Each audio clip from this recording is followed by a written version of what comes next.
Close your eyes. Take a deep breath in and let it out slowly. You are safe here. You are warm.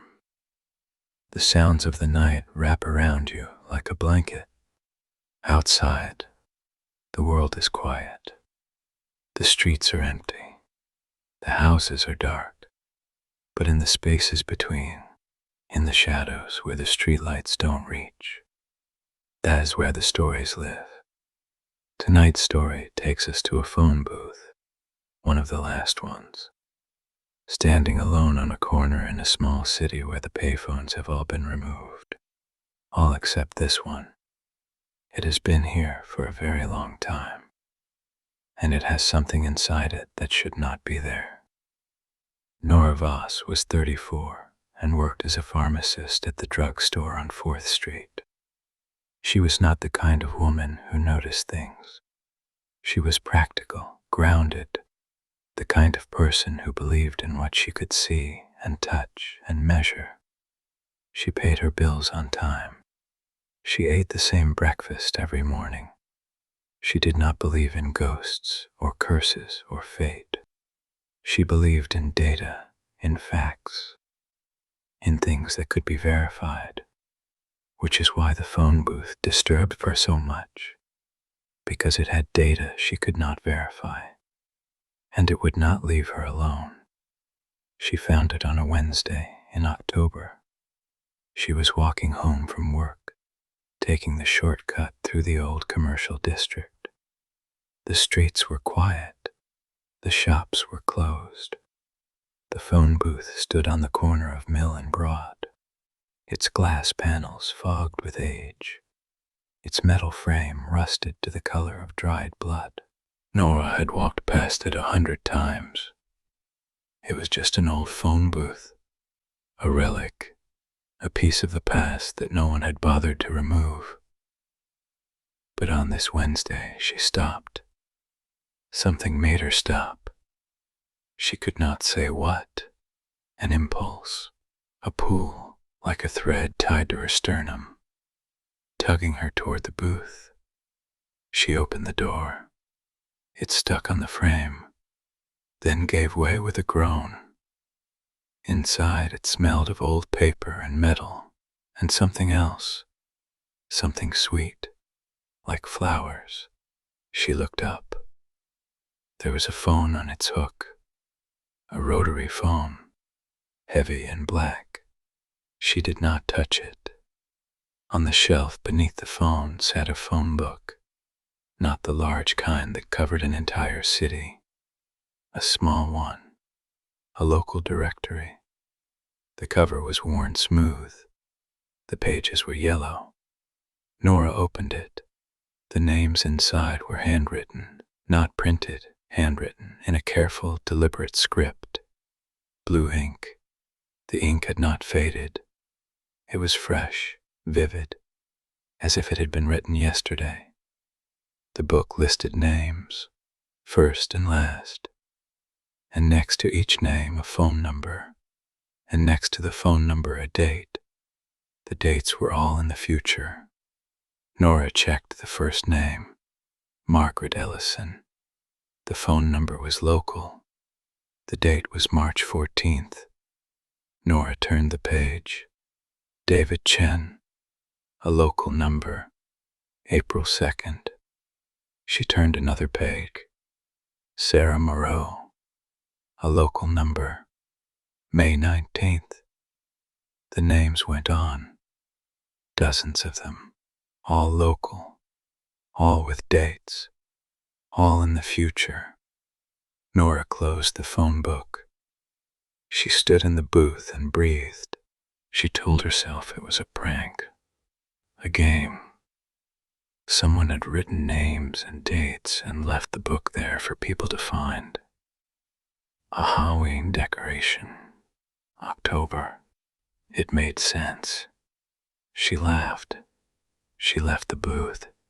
She went home. She ate dinner. She went to bed. She did not sleep well. The next day at work, she thought about the phone book. She could not stop thinking about it.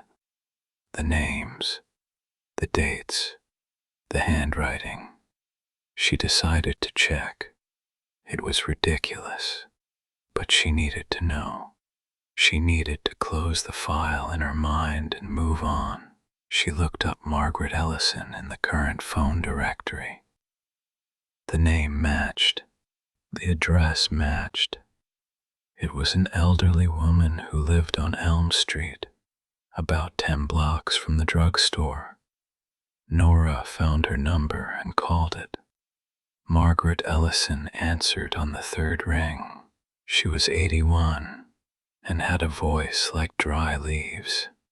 Nora introduced herself and said she had found an old phone book with Margaret's name in it. Margaret was polite, but confused. She did not know what phone book. She did not know why a stranger was calling her about it. Nora asked if she had ever been to the phone booth on Mill and Broad. Margaret said she had not. Nora asked if she knew the date, March 14th. Margaret said it was the date of an appointment she had with her cardiologist. She did not say what the appointment was for. She did not need to. Nora felt cold. She told Margaret it was probably nothing. She apologized for disturbing her. She hung up. She stood in the break room and stared at the wall. March 14th, the appointment with the cardiologist. The book knew. The book knew the date. The book knew the name. The book knew the number. Nora looked up. More names. She checked them against the directory. They were all there, all real, all with dates in the future. She went back to the phone booth that evening. She opened the phone book and read through every name. There were 47 names in total, all with dates between October and the following December, all within the next 14 months. She did not recognize most of them, but she recognized some. Names of people she had grown up with, names of neighbors, names of people she passed on the street every day. The book was a record, a list, a catalog of endings. Nora called another name, Thomas Hardy, a man she remembered from high school. She found his number and called. He answered cheerfully. He did not remember her. When she explained about the phone book, he laughed. He said it sounded like a horror movie. He said he was healthy as a horse. He said he had just had his annual physical, and the doctor said he was in perfect condition. The date in the book was November 8th. Nora told him the date. He laughed again. He said he would call her on November 9th and prove the book wrong. Nora hung up. She wanted to believe him. November 8th came. Nora saw it on the news. Thomas Hardy, age 36, had died in a car accident on Route 12. Single vehicle, a blown tire. He had crossed median and hit a tree. He died at the scene. The date matched. The book was right. Nora went to the phone booth 3 times that week. She stood inside it and stared at the book. She flipped through the pages. She read the names. She read the dates. 47 names, 47 dates. 47 people who did not know what was coming. She wanted to tell them. She wanted to call every number and warn them. But what would she say? That an old phone book in an abandoned booth had written down the day they would die. Who would believe her? Thomas Hardy had not believed her. Thomas Hardy was dead. She called 2 more people. One of them laughed. The other hung up. Nora stopped calling. She could not save them. She could not change what was written. The book was not making predictions. It was recording facts, things that had already happened, in some sense, things that were already determined. The dates were not warnings. They were entries, final entries, in a book that would not be closed until every name had been checked off. Nora began reading the book differently. She looked for a pattern. She looked for her own name. She searched through every page. She read every entry. She did not find her name. She was relieved. Then she turned to the last page, the page she had not looked at, the page at the very back after the last entry. On a page that was almost blank, there was one name there, written in the same careful script, the same blue ink, Nora Voss. The date was tomorrow. She stared at it. Her name, her date, written by a hand she had never seen, in a book that had waited for her. She did not call anyone. She did not tell anyone. She stood in the phone booth and held the book and looked at her name and the date. Tomorrow. She closed the book. She put it back on the shelf. She left the booth. She walked home. She did not sleep. The next morning Nora woke up. She made her breakfast. She ate. She looked at the clock. The date was today. The day in the book. She waited. She sat in her apartment and waited. The morning passed. The afternoon passed. The evening came. Nothing happened. She laughed. She laughed for a long time. The book was wrong. The book was a hoax, a prank, a cruel joke left by someone who wanted to scare people. She felt light, free. She went to bed and slept deeply and well. She woke up the next morning. She made her breakfast. She ate.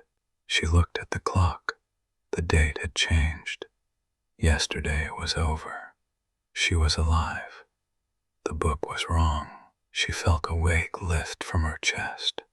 She would go to the phone booth today and take the book and throw it away. She would burn it.